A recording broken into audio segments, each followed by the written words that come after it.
بسم اللہ الرحمن الرحیم۔ حضور نبی کریم رؤوف الرحیم حضرت محمد مصطفیٰ صلی اللہ علیہ وسلم نے ارشاد فرمایا کہ 3 ایسے شخص خوش نصیب ہیں جن کو اللہ تعالیٰ دیکھ کر مسکراتا ہے۔ اللہ تعالیٰ کا مسکرانا جو ہے وہ اس کی شان کے لائق ہے، یعنی اللہ ان کو دیکھ کر خوش ہوتا ہے، اور یہی ہر بندے کا مقصد ہے کہ میرا رب مجھ پر خوش ہو جائے۔ نمازی نماز پڑھتا ہے، روزے دار روزہ رکھتا ہے، حاجی حج کرتا ہے، سخی سخاوت کرتا ہے اللہ کی ذات کو خوش کرنے کے لیے۔ اگر میرا خدا مجھ پر خوش ہو جائے تو میں دنیا کے اندر بھی کامیاب ہوں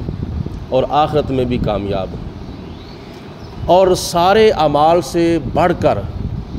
اگر نبی پاک علیہ الصلوۃ والسلام کی اتباع کی جائے تو یہ قرآن پاک کا فیصلہ ہے، یحببکم اللہ، اللہ تم سے محبت کرے گا۔ جناب ابراہیم علیہ السلام کے بارے میں اللہ پاک نے فرمایا کہ واتخذ اللہ ابراہیم خلیلا، اللہ نے اپنے پیارے ابراہیم علیہ السلام کو اپنا گہرا دوست بنایا۔ لیکن نبی پاک علیہ الصلوۃ والسلام کی شان یہ ہے کہ حضور کا کوئی امتی حضور کی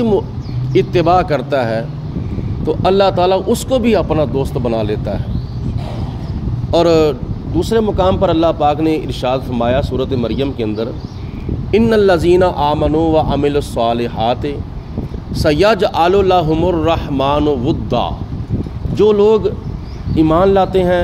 اللہ پر، اللہ کے رسول پر، آخرت کے دن پر، قبر پر، حشر پر، فرشتوں پر، اللہ کی تمام ذات و صفات کے اوپر، تمام نبیوں کے اوپر، تمام رسولوں کے اوپر، تمام آسمانی کتابوں کے اوپر ایمان لاتے ہیں، اور ایمان لانے کے بعد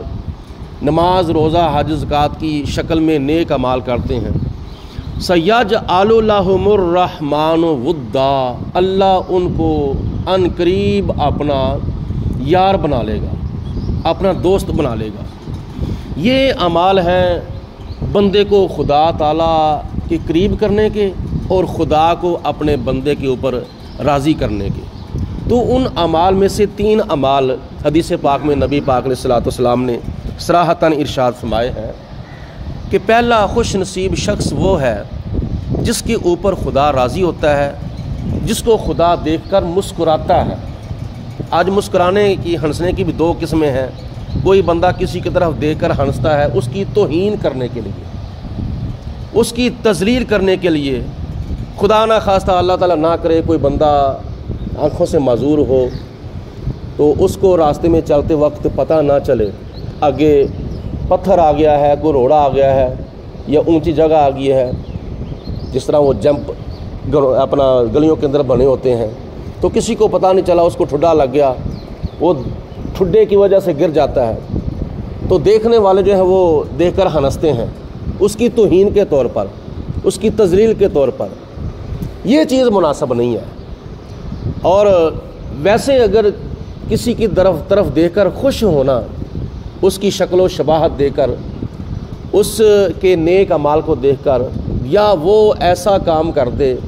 کہ جس کی وجہ سے دوسرے لوگ خوش ہو جائیں، جیسا کہ نبی پاک علیہ الصلوۃ والسلام نے ایک حدیث پاک میں فرمایا کہ اگر تمہارے پاس صدقہ کرنے کے لیے پیسے نہ ہوں تو تم کسی کے ساتھ مسکرا کے بات کر دیا کرو،